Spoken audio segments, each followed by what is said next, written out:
দেখ তাহলে আজকে থার্মোডাইনামিক্স 1-এর সেকেন্ড ক্লাসটাকে দেখ।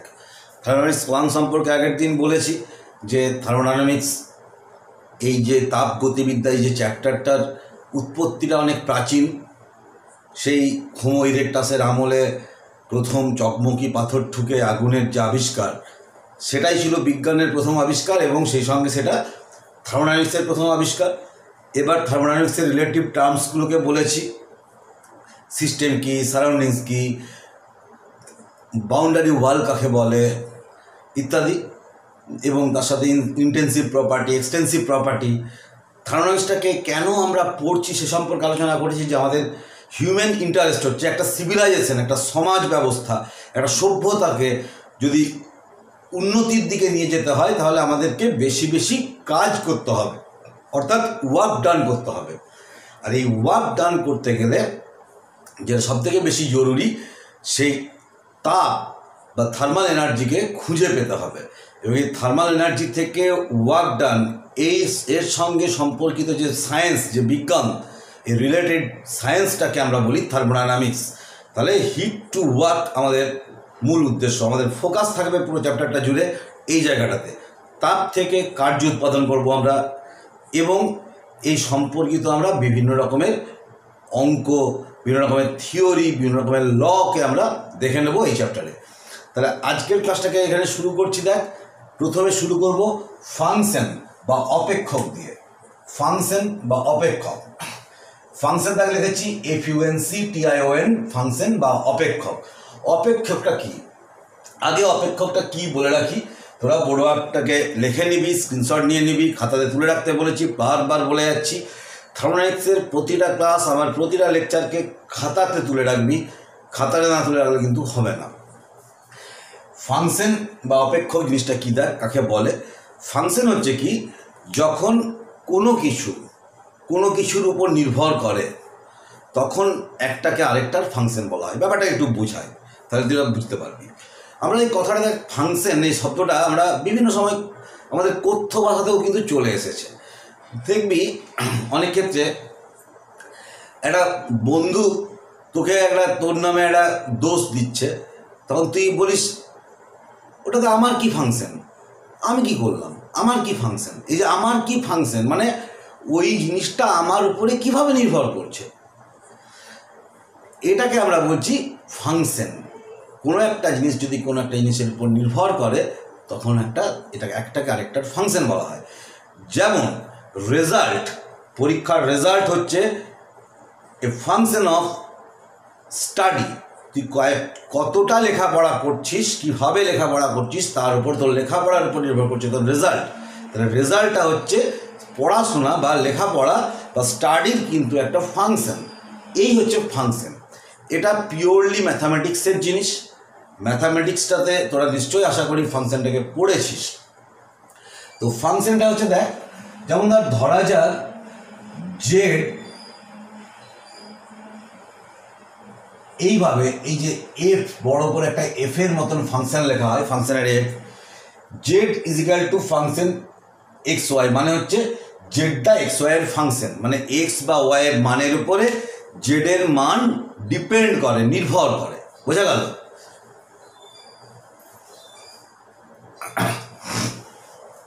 তাহলে এই জেডটা হচ্ছে, Z is a function of X and Y. যারা বাংলায় লিখছিস তারা লিখবি জেড হলো এক্স ও ওয়াই এর অপেক্ষক। জেড হলো এক্স ও ওয়াই এর অপেক্ষক। আচ্ছা, তাহলে এই কেমিস্ট্রিতে এই ফাংশনকে আমরা দুভাগে ভাগ করি, থার্মোডাইনামিক্স বিশেষ করে, ফিজিক্সেও একই রকমের পাবি। সেটা হচ্ছে পাথ ফাংশন আর স্টেট ফাংশন। দেখ, ফাংশনের দুটো ভাগ, পাথ ফাংশন আর স্টেট ফাংশন। পাথ ফাংশনের বাংলা হচ্ছে পথের অপেক্ষক, স্টেট ফাংশনের বাংলা হচ্ছে অবস্থার অপেক্ষক। পথের অপেক্ষক বা পাথ ফাংশন কাকে বলে? যারা পথের ওপর নির্ভর করে, পথের মধ্যে দিয়ে যে চেঞ্জটা হচ্ছে এটা রুট অফ চেঞ্জ, অর্থাৎ পরিবর্তনের যে পথ তার উপরে নির্ভর করে যাদের মান, তারা হচ্ছে পাথ ফাংশন। আমি দেখাচ্ছি। অবস্থার অপেক্ষক বা স্টেট ফাংশন মানে কি? স্টেট পাথ ফাংশন আর স্টেট ফাংশন, পথের অপেক্ষক অবস্থার অপেক্ষক। স্টেট ফাংশন মানে কি লিখে দিয়েছি, পথের উপর নির্ভরশীল নয়, অবস্থার উপর নির্ভরশীল। যারা ইংরেজিতে লিখছিস তারা লিখবি পাথ ফাংশন, পথের উপর নির্ভরশীল, depends upon path, depends upon path. State function নিচে একটা স্টেট ফাংশন লিখবি, ডিপেন্ডস ডাজ নট ডিপেন্ড আপন পাথ, পথের উপর নির্ভরশীল নয়, অবস্থার উপর নির্ভরশীল। ফুল স্টপ দিয়ে লিখবি ডিপেন্ডস আপন স্টেট, স্টেটস লিখবি অ্যাকচুয়ালি। বলছি আমি ব্যাপারটাকে। এইবারে দেখ এই উদাহরণটা পাথ ফাংশন এবং স্টেট ফাংশন, পথের অপেক্ষক আর অবস্থার অপেক্ষকের উদাহরণটা আমি একটা ফিজিক্সের উদাহরণ দিয়ে এখানে বোঝাচ্ছি, তাদের সব থেকে ভালো হবে। যেখানে সব থেকে বুঝতে সুবিধা হয় সেই জায়গাটা থেকে বুঝতে হয়, সেইভাবে বুঝতে হয়। ধর আমরা ফিজিক্সে পড়েছি একটা টার্ম ডিসপ্লেসমেন্ট বা সরণ। সরণ কাকে বলে? সরণ হচ্ছে কি, ধর এইটা একটা এ পজিশন, এটা হচ্ছে বি পজিশন। এই রাস্তাটা, এই পয়েন্টটা থেকে এই পয়েন্টটাতে একজন এইভাবে এই রাস্তাটাতে এলো, আরেকজন এলো এইভাবে, আরেকজন এলো এইভাবে। এই তিনজনকার ডিসপ্লেসমেন্ট বা সরণ কিন্তু সেম, অর্থাৎ পথের উপর কোন পথে যাচ্ছে তার উপর নির্ভর করছে না। দেখ কোন দুটো জিনিসের উপর নির্ভর করছে, তার অবস্থা, স্টেট। এই প্রথম অবস্থাটাকে বলা হয় প্রাথমিক অবস্থা, ইংরেজিতে বলা হয় ইনিশিয়াল স্টেট। আর শেষ অবস্থাটাকে বলা হয় বাংলায় অন্তিম অবস্থা এবং ইংরেজিতে বলা হয় ফাইনাল স্টেট। তাহলে অন্তিম অবস্থা বা ফাইনাল স্টেট, তাহলে দুটোর উপর ডিপেন্ড করছে, ইনিশিয়াল স্টেট আর ফাইনাল স্টেটের উপরে। কোন পথে পরিবর্তন হচ্ছে তার উপর কিন্তু ডিসপ্লেসমেন্ট বা সরণের মান নির্ভর করছে না। কারণ ডিসপ্লেসমেন্ট বা সরণের মান আমরা জানি, আমি একটা অন্য কালারের পেন দিয়ে দেখাই। এই যে দুটো যদি পয়েন্ট হয় তাহলে এদের মধ্যে যে সরলরৈখিক লিনিয়ার ডিস্টেন্স, সরলরৈখিক দূরত্ব, এটাই হচ্ছে ডিসপ্লেসমেন্ট বা সরণ। তাহলে আমরা বলতে পারি যে ডিসপ্লেসমেন্ট বা সরণ, ডিসপ্লেসমেন্ট বা সরণ এটা একটা স্টেট ফাংশন। স্টেট ফাংশন পথের অবস্থার অপেক্ষক। আবার দেখ অতিক্রান্ত দূরত্ব, এর এই যে পাথটা দেখতে পাচ্ছি, এই যে আমি আরেকবারটি বুঝিয়ে দিচ্ছি, এই যে পাথটা, এই পাথটা দেখে বুঝতে পারা যাচ্ছে যে সব থেকে বেশি দূরত্ব অতিক্রম করেছে। এই পাথটাতে অনেকটা কম দূরত্ব অতিক্রম করেছে, এটাতে আরও কম দূরত্ব অতিক্রম করেছে। তাহলে অতিক্রান্ত দূরত্ব বা ট্রাভেল ডিস্টেন্স একটা পাথ ফাংশন, কোন পথে পরিবর্তন হচ্ছে তার উপর ডিপেন্ড করছে ট্রাভেল ডিস্টেন্স বা অতিক্রান্ত দূরত্ব। এখানটায় লিখে দিই অতিক্রান্ত দূরত্ব বা ট্রাভেল ডিস্টেন্স। এই ট্রাভেল ডিস্টেন্স হচ্ছে একটা পাথ ফাংশন। পাথ ফাংশন করতে পারছি আমি, এবার দেখে হ্যাঁ পড়া যাচ্ছে, এটা একটা পাথ ফাংশন। আমি একবার এটাকে মুছে লিখে নেবো, তোরা দরকার হলে একবার স্ক্রিনশটটা নিয়ে নে। এটাকে এই জায়গাটা সম্পর্কে, ছবিটা সম্পর্কে বলছি, স্ক্রিনশটটা তোরা একবার নিয়ে নে। আচ্ছা, এবার তাহলে আমি অন্তিম অবস্থাটাকে মুছে আরেকবারটি ভালো করে এটাকে যে একটা পাথ ফাংশন সেটাকে একবার লিখে দেব। ট্রাভেল ডিস্টেন্স হচ্ছে একটা পাথ ফাংশন, এটা একটা পাথ ফাংশন। অতিক্রান্ত দূরত্ব বা ট্রাভেল ডিস্টেন্স পাথ ফাংশন, যেখানে ডিসপ্লেসমেন্ট বা সরণ এটা একটা স্টেট ফাংশন। তাহলে এই জায়গাটাকে আমি মুছে দিচ্ছি, এটা নিশ্চয়ই তোদের লেখা হয়ে গেছে বা স্ক্রিনশট তোলা হয়ে গেছে। আমি এবার তোদেরকে দেখাচ্ছি, আমরা এবারে কেমিস্ট্রির যে প্যারামিটারসগুলোকে আমরা পাই সেখানে আমরা চলে যাব। দেখ এই যে ছবিটার সাহায্যে দেখানো হয়েছে, কি ছবিটা সম্পর্কে একটু বলে দিই। এটা একটা এক্সপেরিমেন্ট, থার্মোডাইনামিক্সের একটা এক্সপেরিমেন্ট। তিনটে বিকার নেওয়া হয়েছে, বিকার 1, বিকার 2, বিকার 3। এই বিকারে জল রাখা হয়েছে, ওয়াটার ওই বিকারটার মধ্যে ঢালা হয়েছে, সমপরিমাণ জল সমান আয়তনের বিকারে ঢালা হয়েছে। এবারে বিকারটাকে তিনটে কাজ করা হচ্ছে বিকারটার উপরে। একটা হচ্ছে বুনসেন বার্নার দিয়ে হিট করা হচ্ছে, দেখ বার্নারে হিট দেওয়া হচ্ছে।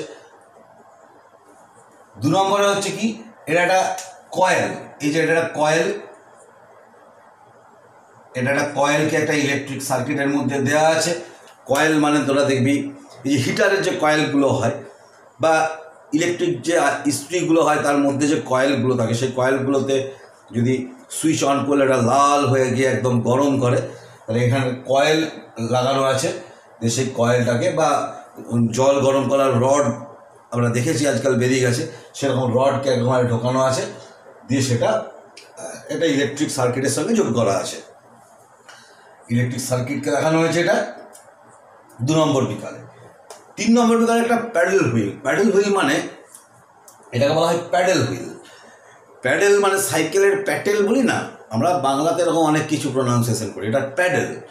প্যাডেল মানে কি না, এরকম একটা এক্সিস থাকবে, সেই এক্সিসের মধ্যে যদি ধর এরকম করে কিছু দণ্ডকে এরকম করে রাখা হয় এবং তার সঙ্গে যদি এরকম করে ধর এরকম প্যাডেল, এইরকম যে জিনিসগুলো থাকে এগুলোকে বলা হয় প্যাডেল।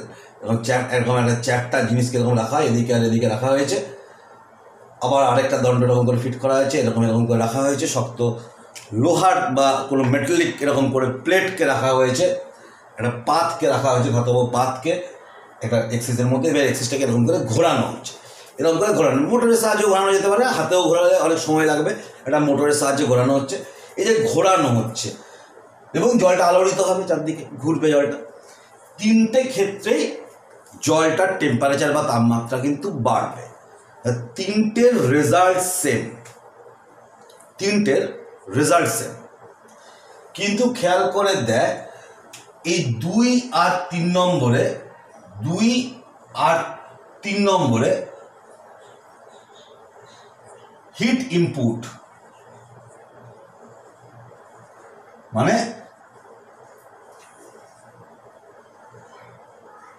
তাপের মান, তাপের যোগান বলবো, তাপের যোগান 0 এবং 0। 2 আর 3-এ কোনো তাপ দেওয়া হয়নি। কিন্তু খেয়াল করে দেখ এখানে ওয়ার্ক ডান করা হয়েছে, তাহলে 1 আর 2-এ ওয়ার্ক ইনপুট অর্থাৎ কার্যের যোগান, সেটার মান 0। আর নাম্বার 3-তে দেখ কার্যের যোগান আছে, ওয়ার্ক ডান করা হয়েছে W, এটা ওয়ার্ক ডান করা হয়েছে, এটা ভ্যালু আছে নাম্বার 3। আর নাম্বার 1-এ তাপ Q, আগের দিন বলেছি কিউ, তাপকে কিউ দিয়ে প্রকাশ করা হয়, কিউ তাপ, W ওয়ার্ক কাজকে প্রকাশ করা হয়, কার্যকে, তাপের যোগান দেওয়া হয়েছে।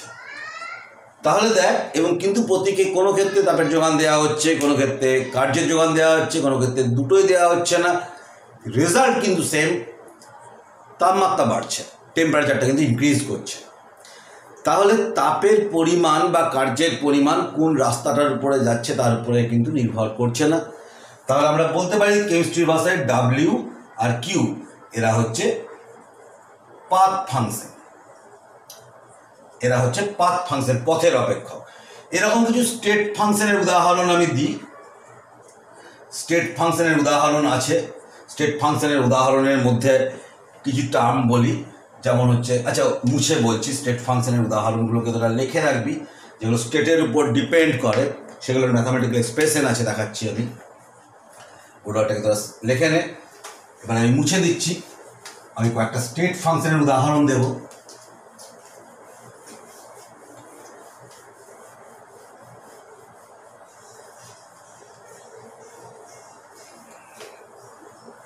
স্টেট ফাংশনের উদাহরণ দেব, অবস্থার অপেক্ষক, যেগুলো প্রাথমিক আর অন্তিম অবস্থার উপর নির্ভর করে। যেমন হচ্ছে ইন্টারনাল এনার্জি, বাংলা এটাকে বলে আভ্যন্তরীণ শক্তি। এই সম্পর্কে আমি এক্ষুনি পড়াবো, আভ্যন্তরীণ শক্তি। এন্ট্রপি, বাংলায় এটাকে এন্ট্রপি বলে। gives free energy,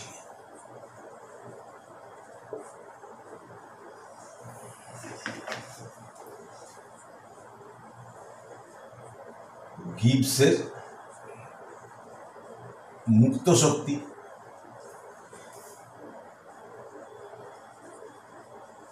enthalpy, এনথ্যালপিকে enthalpy বলবে, এটা বাংলা আছে পূর্ণতা, ওইসব লেখার দরকার নেই, এনথ্যালপি বলবে, এই পূর্ণতা লিখিস না। এদেরকে কেমিস্ট্রির ভাষাতে যেভাবে রিপ্রেজেন্ট করা হয়, ইন্টারনাল এনার্জিকে ইউ দিয়ে, কোনো কোনো ক্ষেত্রে ই দিয়েও করা হয়, দুটোই করা যায়। এন্ট্রপিকে এস দিয়ে, গিভ ফ্রি এনার্জিকে ক্যাপিটাল জি দিয়ে, আর এনথ্যালপিকে এইচ দিয়ে, এইভাবে এগুলোকে রিপ্রেজেন্ট করা যায়। আমরা এবারে এই স্টেট ফাংশনের, এবার এটা উদাহরণ দিলাম গোটা চারে, আরও তোরা বইয়ে পেয়ে যাবি। এবার আমি এর কিছু প্রপার্টিজের কথা বলি। প্রপার্টিজ মানে ধর্মাবলী, অবশ্যই গাণিতিক ধর্মাবলী। এইটা যদিও জেই বা নিটের জন্য, এইচএস লেভেলে এটা কিন্তু আসবে না, খুব পরিষ্কার বলে দিচ্ছি, এইচএস লেভেলে কিন্তু এটা আসবে না। দেখ, প্রপার্টিস বা ধর্মাবলী, এটা actually properties state function. Actually যেহেতু অবস্থা, ইনিশিয়াল আর ফাইনাল অবস্থা, অর্থাৎ লিমিট, ক্যালকুলাসের ক্ষেত্রে আমরা জানি লিমিট দিতে হয়, সেই লিমিট মানে ইনিশিয়াল আর ফাইনাল স্টেটের লিমিট ইন্টিগ্রেশন ক্যালকুলাসের পরে আমরা জানি। তো পাথ ফাংশনের এরকম কোনো ম্যাথামেটিক্যাল ফর্ম নেই, ম্যাথামেটিক্স দিয়ে রিপ্রেজেন্ট করা যায় না, তার নিজস্ব অন্য ধারার ম্যাথামেটিক্স আছে, কিন্তু এই যে ক্যালকুলাসের যে টেকনিক, সেই সাহায্যে কিন্তু পাথ ফাংশনকে রিপ্রেজেন্ট করা যায় না, সেটা স্টেট ফাংশনে যায়। এই প্রপার্টিসগুলো স্টেট ফাংশনের প্রপার্টিসকে বলবো। যদি এমন হয়, ধর Z is a function of X and Y, যদি জেডটা এক্স ওয়াইয়ের ফাংশন হয়, ইফ যদি Z is a function of X and Y, Z is equal to function X Y যদি হয়, তাহলে যে এর ভ্যালুগুলোকে, যে প্রপার্টিগুলোকে আমরা দেখতে পাবো, এর পার্সিয়াল ডিফারেন্সিয়েশন কিন্তু এর সম্ভব হবে। সেক্ষেত্রে ডেল জেড, ডেল মানে বৃহৎ পরিবর্তন আমরা জানি, ডেল জেড সমান হবে dz by dx at constant y into del x plus dz by dy at constant x into del y। লেখা না, এটা হচ্ছে পার্সিয়াল ডিফারেন্সিয়েশনের কিন্তু সমীকরণ, একদম অঙ্কের জিনিস, এটা কেমিস্ট্রি জিনিস নয়, কিন্তু এটা এরকম পার্সিয়ালি ডিফারেন্সিয়েট করা যাবে। যদি কেউ স্টেট ফাংশন হয়, তাকে পার্সিয়ালি এরকমভাবে ডিফারেন্সিয়েট করা যাবে। 1 2, এই ডিজেডের সাইক্লিক ইন্টিগ্রেশন এটা সাইক্লিক, মানে প্রথমে ইনিশিয়াল থেকে ফাইনালে যাবি, ফাইনাল থেকে আবার ইনিশিয়ালে আসবি, সেটা সমান হবে 0, অলওয়েজ, সর্বদা। 3 নম্বর প্রপার্টি হচ্ছে Z is a single valued function. Z is a single valued function, মানে জেডের একটাই মান থাকবে, মানে জেড সমান +2 বেরোতে পারে, জেড সমান -3 বেরোতে পারে, জেড সমান 100 বেরোতে পারে, কিন্তু এই অ্যালজেব্রাতে অনেক সময় আসে না যে জেড সমান 2, -5, এসব আসবে না, একটাই মান থাকবে, জেডের একটাই মান। Z is a singular function মানে জেডের একটাই মান হবে। আর নাম্বার 4, এর ডবল ডেরিভেটিভ করা কিন্তু সম্ভব হবে। ডবল ডেরিভেটিভটা আমাদের অঙ্কের ক্লাসে তোরা পেয়ে যাবি, সেটা হচ্ছে d2z by del x del y সমান d2z by del y del x। এই চারটে কিন্তু প্রপার্টি কিন্তু অবশ্যই থাকবে, d2z by del x del y is equal to d2z by del y del x। এই 4টে প্রপার্টি কিন্তু পাথ ফাংশনে থাকবে। জয়েন্টের জন্য এটা কিন্তু আমি বলে রাখলাম, এক্ষুনি এটা তোদের দরকার নেই, এটাকে লিখে রাখবি খাতাতে। অঙ্কের স্যারদের কাছে যখন ক্যালকুলাসটা হয়ে যাবে তখন এটা একদম সহজ হয়ে যাবে। আমাদের অঙ্ক যেটা আছে কেমিস্ট্রিতে বা ফিজিক্সে, সেটা তোদের যে ম্যাথামেটিক্স যে সাবজেক্টটা তোরা পড়ছিস তার একদম প্রাইমারি ধারণাগুলো, মানে খুব এর থেকে অনেক কঠিন কঠিন অঙ্ক তোরা অঙ্কে মানে তোদের নিজস্ব অঙ্কের যে চ্যাপ্টারগুলোতে করবি, ম্যাথামেটিক্সে করবি, তার প্রাইমারি আইডিয়াসগুলোকে আমাদের কেমিস্ট্রি এবং ফিজিক্সে কাজে লাগাতে হয়, আর কিছু নয়। তো যাকে এইটাকে তোরা একটু লেখে রাখ, ঠিক আছে? মুছি তাহলে। এরপর আমি যেখানে চলে আসব, তোদেরকে যেটাকে বলবো আমি, সেটা হচ্ছে ইন্টারনাল এনার্জি।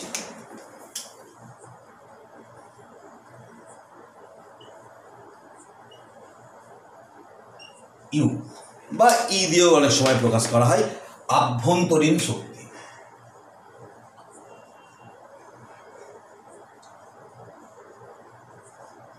আভ্যন্তরীণ শক্তি ইউ বা ক্যাপিটাল ই দিয়েও প্রকাশ করা হয়, একই ব্যাপার, আভ্যন্তরীণ শক্তি। এই আভ্যন্তরীণ শক্তি কাকে বলে?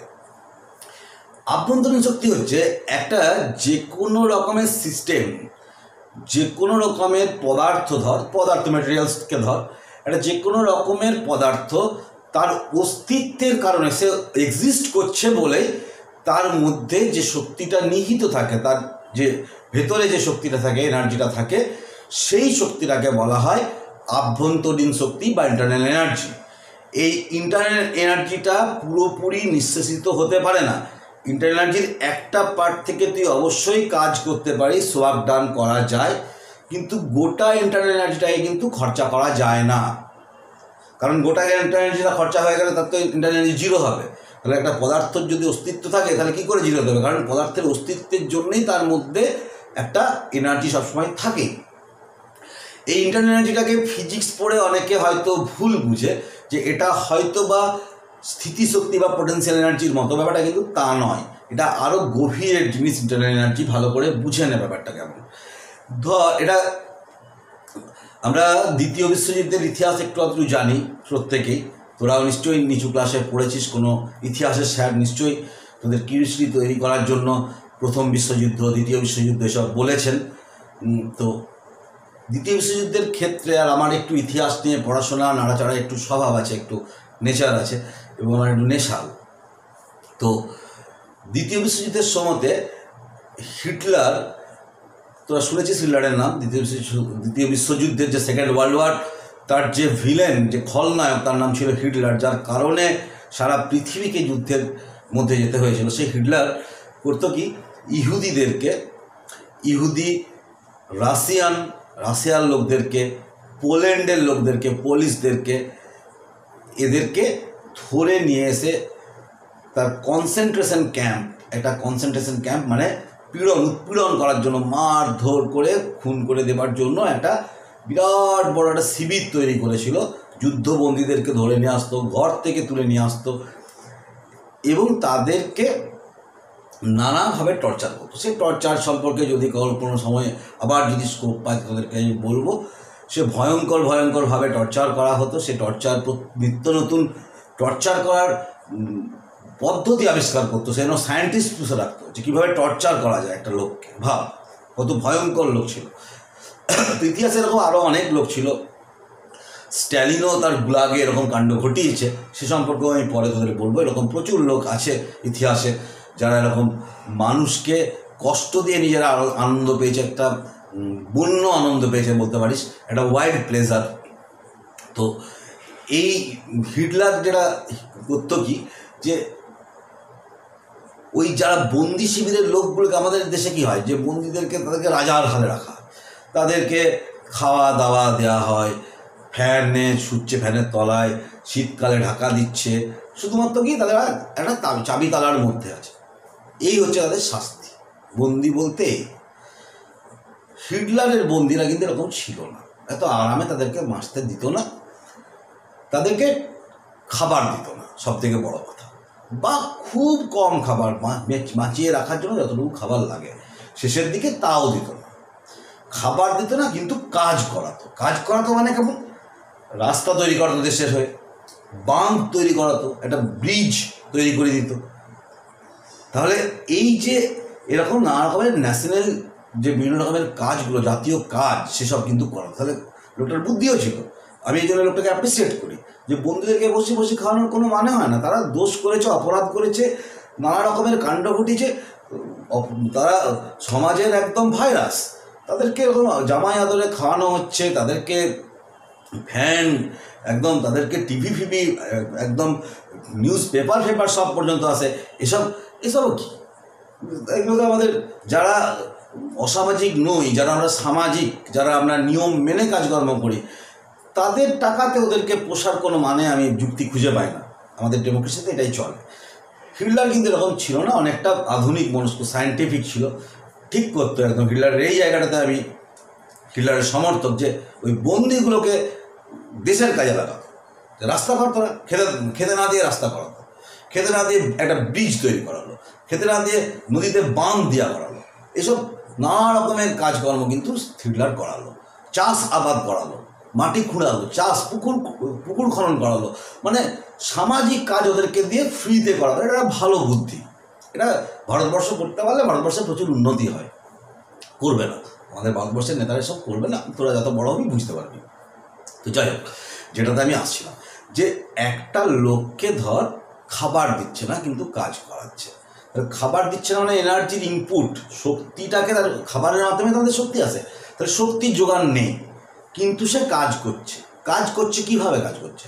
সে তার ভেতরে যে শক্তিটা স্টোর হয়ে আছে, সেই শক্তিটাকে খরচা করে কিন্তু কাজ করছে। এইটা হচ্ছে আভ্যন্তরীণ শক্তি বা ইন্টারনাল এনার্জি। এবার লোকটা কাজ করতে করতে করতে করতে করতে ধর একটা জমিতে কাজ করছে, করতে করতে লোকটা ওই জমিতেই কাজ করতে করতে মরে গেল। তাহলে কি তার ইন্টারনাল এনার্জি জিরো হয়ে গেল? না, ইন্টারনাল এনার্জি কিন্তু জিরো হলো না। ইন্টারনাল এনার্জির একটা কাজ পর্যন্ত খরচা করতে পেরেছে, বাকি ইন্টারনাল এনার্জি শরীরের মধ্যে স্টোর আছে। কারণ সেই ডেড বডিটাকে নিয়ে যদি কাউকে ছুঁড়ে মারা হয়, তার তো লাগবে, তারপরে ডেড বডিটার মধ্যে এনার্জি আছে।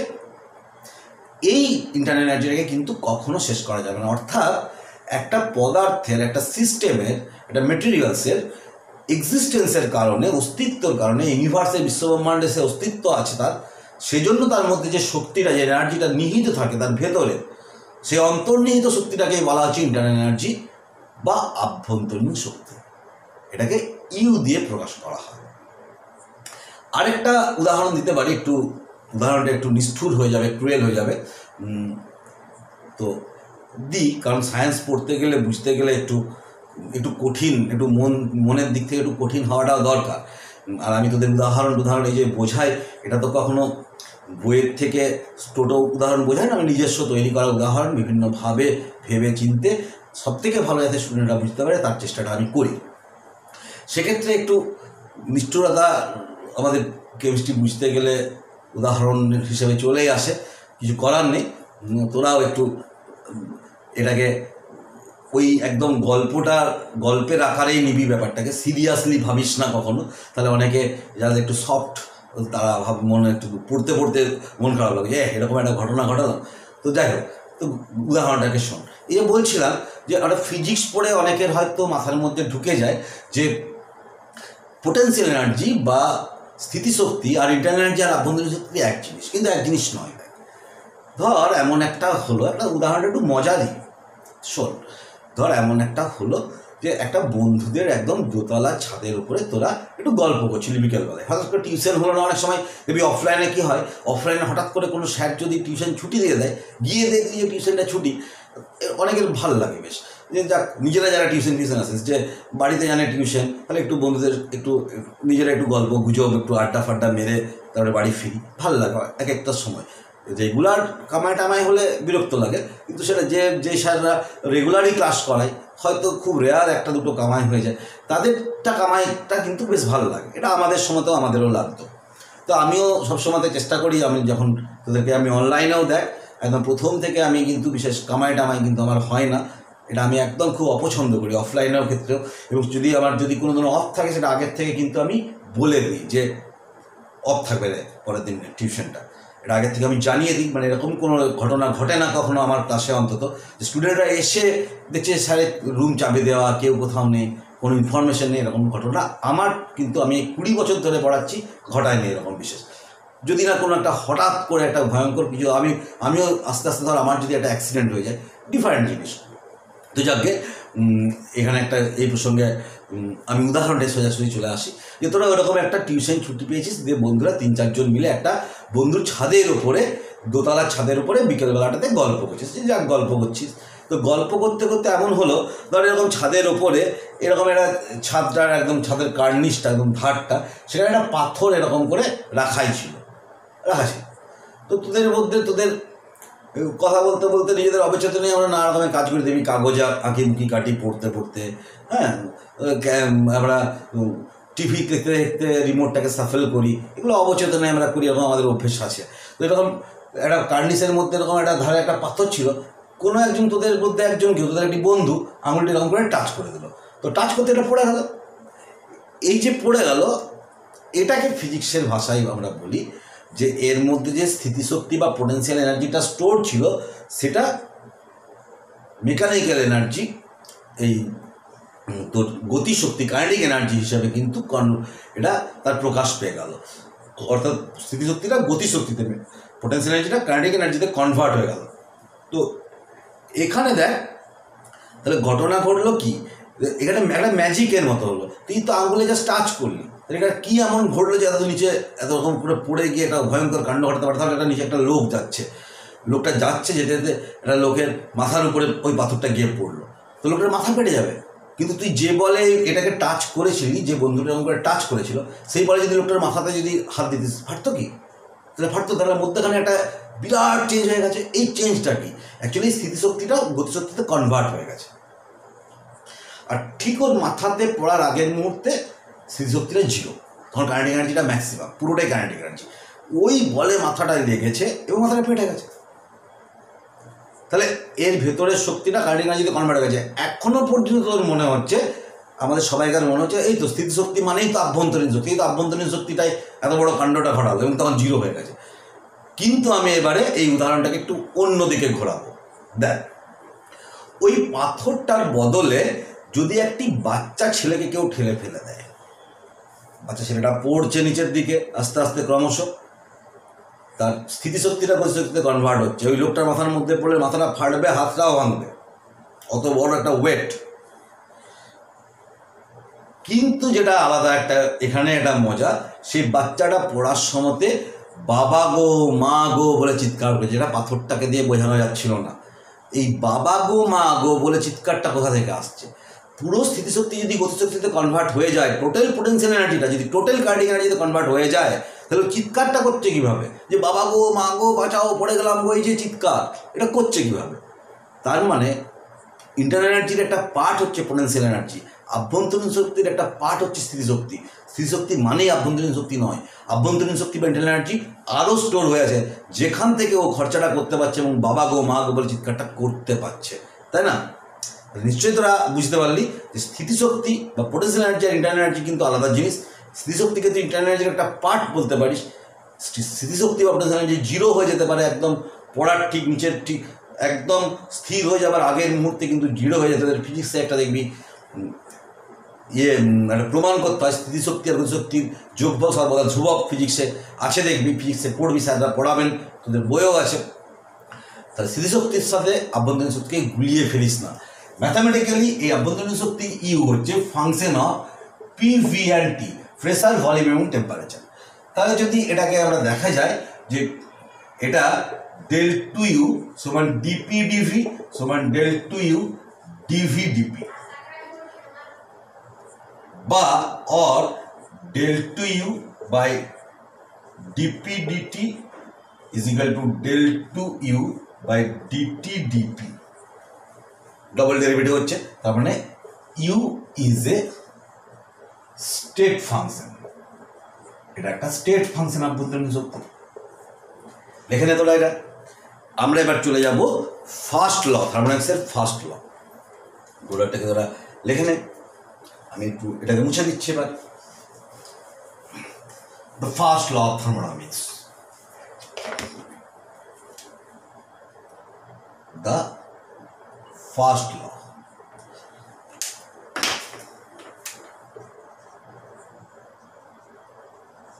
তাপগতিবিদ্যার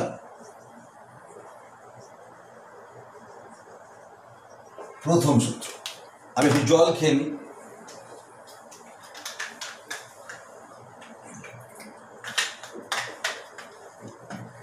এই তাপগতিবিদ্যার প্রথম সূত্রটা দেখ।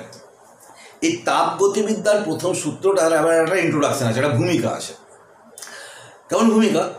এই যখন বিজ্ঞানের অগ্রগতির সঙ্গে সঙ্গে একদল বিজ্ঞানী প্ল্যান করলো যে আমরা এমন একটা মেশিন, একটা যন্ত্র বানাবো যে যন্ত্রটাতে তাপ দরকার হবে না, কোনো শক্তির প্রয়োজন হবে না, তাপ কেন, হিট কেন, কোনো রকমের এনার্জি দরকার হবে না, কিন্তু সে অনন্তকাল ধরে ওয়ার্ক ডান করবে, কাজ করে যাবে। মানে ব্যাপারটা কেমন? যেন এমন একটা মোটর সাইকেল, যে মোটর সাইকেলটাতে কখনো পেট্রোল ভরতে হবে না, কিন্তু স্টার্ট করলেই স্টার্ট হবে এবং চলবে। এমন একটা মোবাইল ফোন, যে মোবাইল ফোনটাতে কোনো দিনও চার্জে বসাতে হবে না, মোবাইল ফোনটা কিন্তু সুন্দর চলবে, অনন্তকাল ধরে মোবাইলটা চলবে, কাজ করবে, কোনোদিনও চার্জে বসাতে হবে না। বা এমন একটা টর্চ যেটাতে কখনো ব্যাটারি ভরতে হবে না, সবসময় আলোয় পাবি। বা এমন একটা পেন, যে পেনটাতে কখনো কালি ভরতে হবে না, পেনটা লেখা যাবে। এই রকম যে মেশিনগুলো তৈরি করার চেষ্টা একদল বিজ্ঞানী করেছিল, সেই মেশিনগুলোর নাম দিয়েছিল perpetual motion machine of first kind, অর্থাৎ বাংলায় প্রথম শ্রেণীর শাশ্বত যন্ত্র। শাশ্বত যন্ত্র। তো এই প্রথম শ্রেণীর শাশ্বত যন্ত্র, এই প্রথম শ্রেণীর শাশ্বত যন্ত্রটাকে তোরা একটু দেখে নিবি। প্রথম শ্রেণীর শাশ্বত যন্ত্র, তো এই বিশেষ করে শাশ্বত বানানটা দেখে নিবি। আমি খুব কনফিউজড আছি বানানটা, বাংলা বানানের উপরে। এই বাংলা কিছু কিছু বাংলা বানান আমি একটু খুঁতখুঁতেও কনফিউশন আছে, একটু দেখে নিবি তোরা বইয়ের থেকে। আমি বই তোদের বাংলা বইটা নিয়ে পড়াচ্ছি না, যে উল্টে দেখে নেবো, তো দেখে নিবি। তো প্রথম শ্রেণীর শাশ্বত যন্ত্র, perpetual motion machine of first কাইন্ডটা কি? যে এমন একটা যন্ত্র যেটাতে শক্তি লাগে না, এনার্জি লাগে না, কিন্তু সে ইনফিনাইট টাইম ধরে, অনন্তকাল ধরে কাজ করতে পারে। এই ধরনের যন্ত্রগুলোর নাম দিল perpetual motion machine of first kind, যেটাকে বলা হয়, সংক্ষেপে আমরা বলবো পিএমএম অফ ফার্স্ট কাইন্ড। এই চেষ্টাটা প্রয়াসটা দীর্ঘদিন ধরে করছিল এবং ব্যর্থ হচ্ছে করেই যাচ্ছে। একদল বিজ্ঞানী গেল, আরেকদল বিজ্ঞানী চেষ্টা করছে, এভাবে চেষ্টা চলেই যাচ্ছে।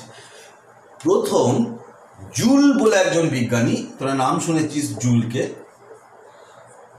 জুল বলে একজন বিজ্ঞানী একটা আইডিয়া দিল, বলে যে না, তোমরা এইরকম যন্ত্র কখনো তৈরি করতে পারবে না। শুধু তোমরা নয়, নেচার, প্রকৃতি নিজেই পারবে না। তোমরা তো অনেক শিশু, তোমরা অনেক বাচ্চা, মানুষ অনেক বাচ্চা নেচারের কাছে, নেচার অনেক বড় সায়েন্টিস্ট, নেচার পারে না, তোমরা পারবে? এটা হতে পারে না। নিয়মটা হচ্ছে কি, যে কোনো কাজ করতে গেলে তাপের যোগান চাই। তাপ বা হিট দাও, হিটের যোগান বা তাপের যোগান যদি তুমি দাও, তুল্য পরিমাণ কাজ পেতে পারো, ওয়ার্ক ডান করতে পারো, বা নির্দিষ্ট পরিমাণ কাজ থেকে তুল্য পরিমাণ ওয়ার্ক ডান করতে পারো, তুল্য পরিমাণ তাপ পেতে পারো। তাপ আর কাজ, হিট আর ওয়ার্কের মধ্যে একটা ইকুইভ্যালেন্ট রিলেশনশিপ, তুল্য সম্পর্ক বর্তমান। এটাই ছিল থার্মোডাইনামিক্সের ফার্স্ট লয়ের প্রথম রূপ। অ্যাকচুয়ালি থার্মোডাইনামিক্সের ফার্স্ট ল পার্টিকুলার, যেমন নিউটনের প্রথম গতিসূত্র, দ্বিতীয় গতিসূত্র, এরকম কোনো সূত্র নয়, একটা ভাবনা, একটা কনসেপ্ট, একটা আইডিয়া বলতে পারে, একটা ধারণা, যেখানে বলা হচ্ছে তাপের সাথে কাজের সম্পর্কটা কেমন। বুঝতে পারছিস? মানে ব্যাপারটাকে দেখ কীভাবে থার্মোডাইনামিক্সের ভাবনাটাকে ভাবা হচ্ছে। মানুষ সিভিলাইজড হচ্ছে, সভ্যতা তৈরি করছে, এবং কাজের দরকার। সে কাজের জন্য চারদিকে খুঁজে বেড়াচ্ছে, কাজ, কী করে ওয়ার্ক ডান করতে পারবো, কী করে কার্য সম্পাদন করতে পারবো, চেষ্টা করে যাচ্ছে। প্রথম যে একজন বিজ্ঞানী বললো যে কাজ যেখানে সেখানে খুঁজলে কাজ কোথায় পাবে? আরে বাবা, কাজ এমনি পাওয়া যায় না। কাজ পেতে গেলে হিট এনার্জি দরকার, হিটের খোঁজ করো। এই হচ্ছে থার্মোডাইনামিক্সের ভাবনা। হিট থেকে ওয়ার্ক পাবি, ওয়ার্ক এমনি এমনি পাবি না, এটা হচ্ছে ফার্স্ট ল বললো, হিট টু ওয়ার্ক। তো এই যে জুলের কনসেপ্টটাকে আমরা ডাব্লিউ ভ্যারিজ এস কিউ বলি। ডাব্লিউ ভ্যারিজ এস কিউ অর্থাৎ ওয়ার্ক ডান আর তাপের মধ্যে একটা তুল্য সম্পর্ক বর্তমান। এই সময় এটাকে যখন ডাব্লিউটাকে সমান জে কিউ বলি, এই জেটা হচ্ছে সমান দিয়ে যখন একটা কনস্ট্যান্ট দেওয়া হয়, যেটাকে বলা হয় তাপের যান্ত্রিক তুল্যাঙ্ক।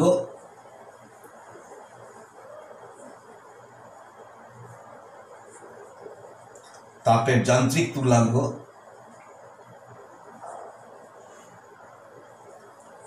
Mechanical equivalent of heat.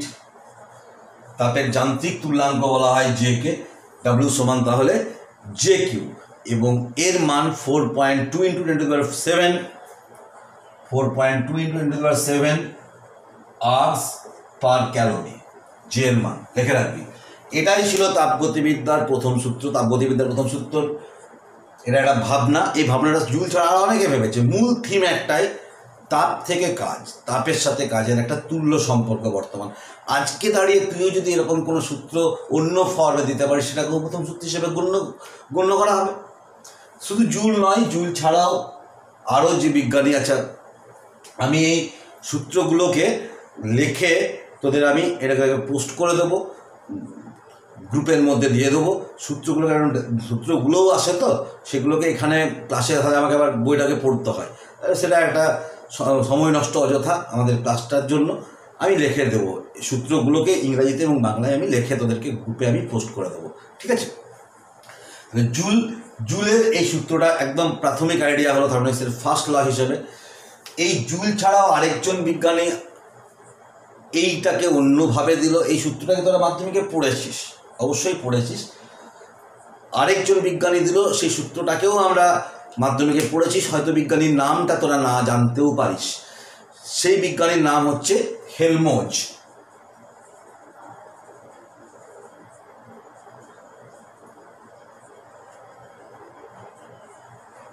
হেলমোজ, HELMHOLTZ, হেলমোজ। হেলমোজ কি বললো দেখ, হেলমোজের সূত্রটা ছিল যে একটা শক্তি আরেকটা শক্তিতে রূপান্তরিত হতে পারে। নির্দিষ্ট পরিমাণ শক্তি যদি কোনো জায়গায় ডিসঅ্যাপিয়ার করে, যদি নির্দিষ্ট পরিমাণ এনার্জি যদি গায়েব হয়ে যায়, অদৃশ্য হয়, তাহলে তুল্য পরিমাণ অন্য কোনো শক্তি, অন্য কোনো ফর্ম অফ এনার্জি রিঅ্যাপিয়ার করবে, আবার তৈরি হবে। শক্তির সৃষ্টি বা বিনাশ সম্ভব নয়। কিছুটা পরিমাণ শক্তি থেকে আমরা কিছুটা পরিমাণ শক্তি পেতে পারি। নির্দিষ্ট পরিমাণ শক্তি থেকে তুল্য পরিমাণ অন্য কোনো শক্তি, ধর তাপ শক্তি, হিট এনার্জি থেকে আমরা ইলেকট্রিক্যাল এনার্জি পেতে পারি, মেকানিক্যাল এনার্জি থেকে লাইট এনার্জি পেতে পারি।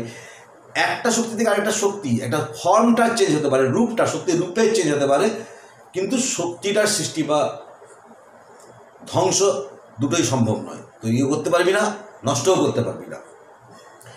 এই যে অর্থাৎ শক্তির সংরক্ষণ সূত্র, অর্থাৎ কনজারভেশন অফ এনার্জি, এইটা হচ্ছে হেলমোজের সূত্র। হেলমোজ এটাকে বলল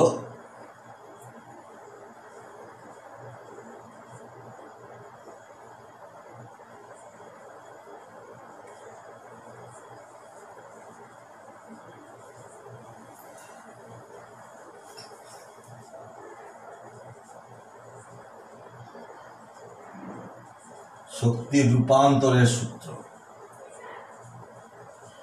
কনভার্সন অফ এনার্জি।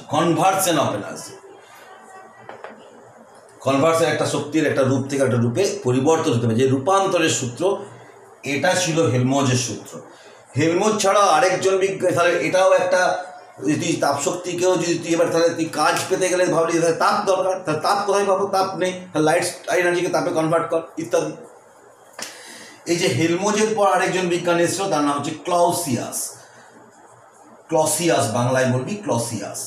সেও একটা সূত্র দিল, সেটাও তোরা শুনেছিস যে নানা রকমের পরিবর্তন ঘটতে পারে এই ইউনিভার্সে, যেখানে যা খুশি পরিবর্তন ঘটুক না কেন, টোটাল এনার্জি, মোট শক্তির পরিমাণ ইউনিভার্সে কিন্তু কনস্ট্যান্ট। এটা হচ্ছে conservation of energy, conservation of energy বা লেখেনের উপরের অংশটা, আমি এটাকে মুছে উপরে লিখব।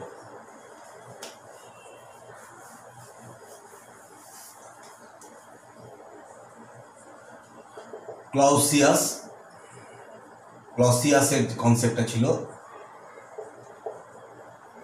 ল অফ কনজারভেশন অফ এনার্জি, শক্তি সংরক্ষণ সূত্র। এটাকে পরে অ্যালবার্ট আইনস্টাইন আর একটু চেঞ্জ করেছিল, যেখানে নিউক্লিয়ার যে চেঞ্জগুলো হয়, নিউক্লিয়ার ফিশন ফিউশন, তার সংযোজন বিয়োজন, নিউক্লিয় সংযোজন নিউক্লিয় বিভাজন, সেখানে দেখা গেল যে ভর থেকে শক্তি হচ্ছে, শক্তি থেকে ভরে কনভার্সন হচ্ছে। সেই জন্য এই আইনস্টাইন বললো যে এই ইউনিভার্সের মধ্যে ভর আর শক্তি, মাস আর এনার্জির টোটাল পরিমাণটা, অ্যামাউন্টটা হচ্ছে কনস্ট্যান্ট, সমান, ধ্রুবক। তাহলে সেটাকে আমরা বলি যে ভর ও শক্তির সংরক্ষণ সূত্র বা law of conservation of energy and mass, শক্তি আর ভর দুটোরই সংরক্ষণ সূত্র আইনস্টাইন। সেটাকেও অন্য ফর্মে আমরা বলতে পারি থার্মোডাইনামিক্সের প্রথম সূত্র। এই তিনটে সূত্রকে আমরা থার্মোডাইনামিক্সের প্রথম সূত্র হিসেবে চিনি। তবে যদি বলা হয় থার্মোডাইনামিক্সের প্রথম সূত্রটা লেখো, যে কোনো একটা সূত্র লিখে দিলেই কিন্তু চলবে 11-এর পরীক্ষার জন্য। ঠিক আছে, এখানে তোর এই জায়গাটাকে আমি চলে যাব ফার্স্ট লাইন ব্যাখ্যা।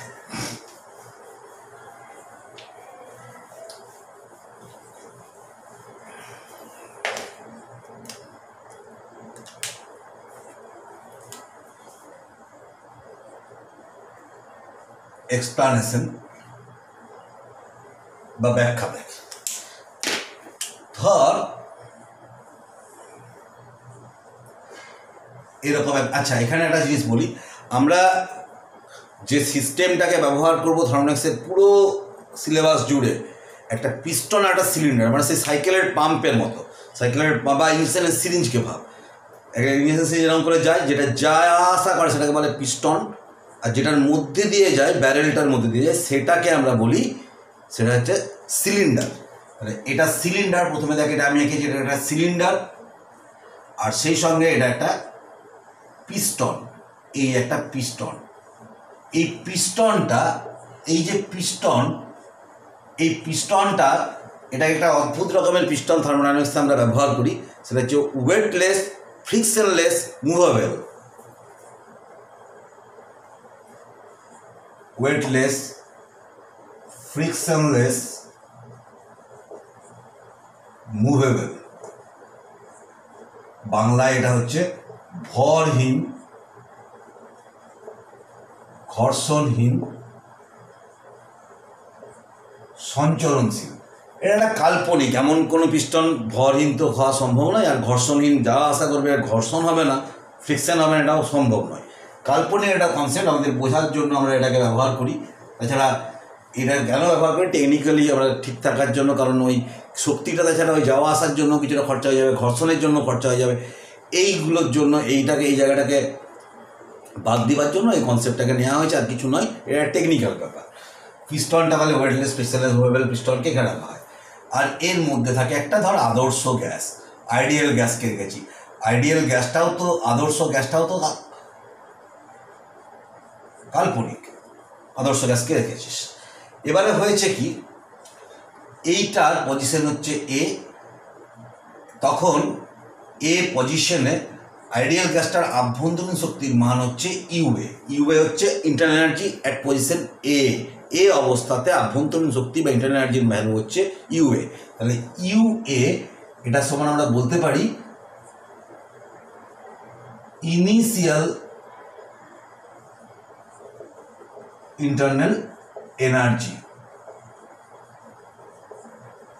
প্রাথমিক আভ্যন্তরীণ শক্তি। এটা প্রাথমিক অবস্থাতে এটা। এবারে কিউ পরিমাণ তাপ, কিউটা হিট, আগেই বলেছি কিউ পরিমাণ তাপ দেওয়া হলো, গ্যাসটা এক্সপান্ড করবে, গ্যাসটা এক্সপান্ড করলে পিস্টনটা উপর দিয়ে উঠে যাবে, এখানে চলে গেল পিস্টনটা, বি পজিশনে চলে গেল, তখন এরা হলো ইউবি। তাহলে ইউবি মানে হচ্ছে কি, অন্তিম, ইংরেজিটা হচ্ছে ফাইনাল আভ্যন্তরীণ শক্তি আর লিখলাম না, ফাইনাল ইন্টারনাল এনার্জি বা অন্তিম আভ্যন্তরীণ শক্তি ইউবি। এবং পিস্টনটা এখান থেকে এখানে যাওয়ার ফলে এই যে গেল তার জন্য কিছু শক্তি, কিছু এই শক্তিটা তাহলে কার্যে রূপান্তরিত হলো, ওয়ার্ক ডান, এই যে মুভ করলো বলে ডাব্লিউ সমান এফএস আমরা 11-এ মাধ্যমিকের আগেই পড়েছি, ডাব্লিউ সমান এফএস। তাহলে এই যে মুভ করছে বলে তার কিছু ওয়ার্ক ডান করছে, কার্য সম্পাদন করছে, তাহলে এই কার্যটাকে আমরা ডাব্লিউ বলব। তাহলে আমরা এই যে শক্তি সংরক্ষণ সূত্র বা ফার্স্ট ল অনুসারে, অ্যাকর্ডিং টু ফার্স্ট ল, বাংলায় লিখবি প্রথম সূত্র অনুসারে আমরা বলতে পারি কিউ প্লাস ইউএ সমান ইউবি প্লাস ডাব্লিউ। কারণ এ পজিশনে মানে অ্যাকচুয়ালি কি লিখতে পারিস, এ অবস্থানে মোট শক্তি সমান, এর দিকে ইংরেজিতে লিখছি, total energy at position B. A অবস্থানে মোট শক্তি সমান বি অবস্থানে মোট শক্তি। Total energy at position A is equal to total energy at position B. একদিকে বাংলা মিডিয়াম ইংলিশ মিডিয়াম দুজনকার জন্য একটা মাঝামাঝি দু রকমের রেখে দিলাম। এ অবস্থানে মোট শক্তি সমান বি অবস্থানে মোট শক্তি। তাহলে এ অবস্থানে কি কি শক্তি আছে, কিউ দিয়েছিস আর ইউ এ আভ্যন্তরীণ শক্তি, আর বি অবস্থানে কি আছে ইউবি আভ্যন্তরীণ শক্তি আর ওয়ার্ক ডান ডাব্লিউ করেছে, ওই ওয়ার্ক হিটটাই তো ওয়ার্কে কনভার্ট হয়েছে। তো অর আমরা বলতে পারি কিউ সমান ইউবি মাইনাস ইউ, এদিকে দিয়ে চলে গেলাম, প্লাস ডাব্লিউ, অর কিউ সমান ডেল ইউ, ইউবি আর ইউএ ফাইনাল মাইনাস ইনিশিয়াল, অন্তিম মাইনাস প্রাথমিক, মানে হচ্ছে আভ্যন্তরীণ শক্তির পরিবর্তন, ডেল ইউ প্লাস ডাব্লিউ। তাহলে এইটা হচ্ছে আভ্যন্তরীণ শক্তির প্রাথমিক রূপ। এটা হচ্ছে গাণিতিক ফর্ম, ম্যাথামেটিক্যাল ফর্ম বা গাণিতিক রূপ লিখে দেয় এটাকে, গাণিতিক রূপ। এর ডিফারেন্সিয়াল ফর্ম হচ্ছে ডিফারেন্সিয়াল ফর্ম বা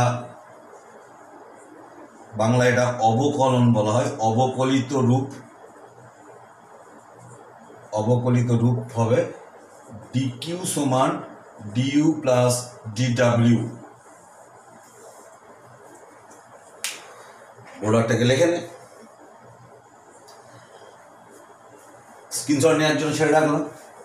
আচ্ছা, এরপরে সাইন কনভেনশনকে দেখ, চিহ্ন প্রথা। সাইন কনভেনশন বা চিহ্ন প্রথা কি চিহ্ন, এটা যদি একটা সিস্টেম হয়, কোনো সিস্টেমে কোনো জিনিস যদি ঢোকে তখন সেটা পজিটিভ, আর কোনো সিস্টেম থেকে কোনো জিনিস যদি বেরিয়ে যায় তাহলে সেটা নেগেটিভ। তাহলে এই যে উদাহরণটা আমি দিয়েছিলাম, আরেকবারটি ওইখানটাতে লিখে দেখাই, ইউবি এটা ডাব্লিউ ছিল, এই উদাহরণটাতে তাহলে আমরা বলতে পারি কিউটা সিস্টেমে দিচ্ছিস মানে পজিটিভ, প্লাস বি মানে পজিটিভ ধনাত্মক মান, ডাব্লিউটা কিন্তু বেরিয়ে যাচ্ছে নেগেটিভ, মানে সিস্টেম দ্বারা কৃতকার্য, work done by the system. তাহলে এই ইকুয়েশনটাকে আমরা কি চেঞ্জ হবে, অতএব কিউ সমান del U minus W, W সমান এখানে মাইনাস ডাব্লিউ। তাহলে এই উদাহরণটার ক্ষেত্রে ফার্স্ট লটা এই ফর্মে চলে আসছে। অঙ্কের বেলায় এই চিহ্নগুলোকে দুবার সাইন কনভেনশন করিস না, ডাব্লিউ এর মানটা মাইনাস লিখতে, মাইনাস কৃতকার্য 20 ক্যালোরি, সেখানে তাহলে ডাব্লিউ সমান মাইনাস 20। যে work done by the system হয়, সিস্টেমের দ্বারা কৃতকার্য, আর সিস্টেমের দ্বারা কৃতকার্য, সিস্টেমের ওপর কৃতকার্য, system work done on the system, তখন প্লাস হবে। মানে যদি পিস্টনটাকে নামাস, তার যদি কাজ করি সিস্টেমটা, তখন কিন্তু হয়ে যাবে ডাব্লিউটা পজিটিভ এবং তাপ উৎপন্ন হবে, তাপ দিচ্ছিস, আর যদি তাপ উৎপন্ন হয়, তুই বাইরে থেকে গরম করছিস, আর যদি একটা জিনিস গরম নিজের থেকে হয়ে গেল, তুই এরকম করে পিস্টনটাকে ঠেল দিয়ে গরম হয়ে গেল, যেমন সাইকেল পাম্পের ক্ষেত্রে গরম হয়ে যায় সাইকেলের পাম্পটা, তখন তার মানে কি তাপটা বেরোচ্ছে, এই বেরোচ্ছে মানে হচ্ছে কি এটা নেগেটিভ, হিটটা তখন নেগেটিভ। এইগুলোকে একটু মাথায় রাখতে হবে। Work done by the system, work done on the system. By the system মানে সিস্টেম দ্বারা কৃতকার্য, সিস্টেমের ওপর কৃতকার্য, work done on the system. ঠিক আছে, এই সাইন কনভেনশনটা কিন্তু মাথায় রাখিস, এইগুলো আমাদের অঙ্কে ভীষণ দরকার পড়ে। তাহলে এই জায়গাটাতে দেখ আরেকটা জিনিস, এই জেনারেল জায়গা থেকে একটু বলে দিই, এই জায়গাটাকে মুছে ছোট্ট করে বলে দিই। তাহলে দেখ এই জেনারেল কনভেনশনটি Q is equal to del U plus W, আর কিউ মাইনাস ডাব্লিউ সমান হচ্ছে ডেল ইউ।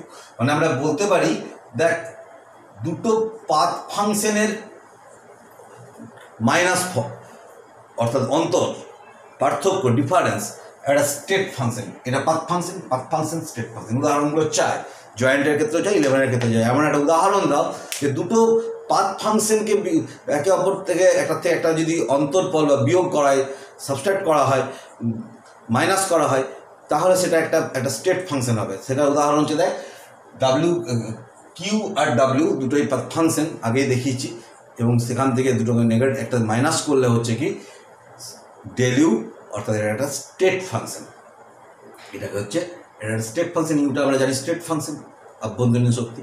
তাহলে আজকে ফার্স্ট ল পর্যন্ত রইল, পরের দিন ওয়ার্ক ডান আবার ম্যাথামেটিক্যাল ফর্মে চলে যাবো। এটা খুব ইন্টারেস্টিং চ্যাপ্টার, একটু কঠিন চ্যাপ্টার। ভালো করে এই জায়গাটা পর্যন্ত ফার্স্ট ল পর্যন্ত তোরা বইয়ের থেকে পড়। বইটা বিশেষ কিছু দরকার হবে না, তবু আমি পুরোটাই বলতে থাকছি এবং খাতায় এক্সপ্রেশনগুলোকে লিখিয়েও দিচ্ছি। পুরো আমার লেকচারগুলোকে শোন, এবং এই লগুলো যেমন আমি গ্রুপে দিয়ে দেবো। তাহলে আজকে এখানে শেষ করছি, বাই।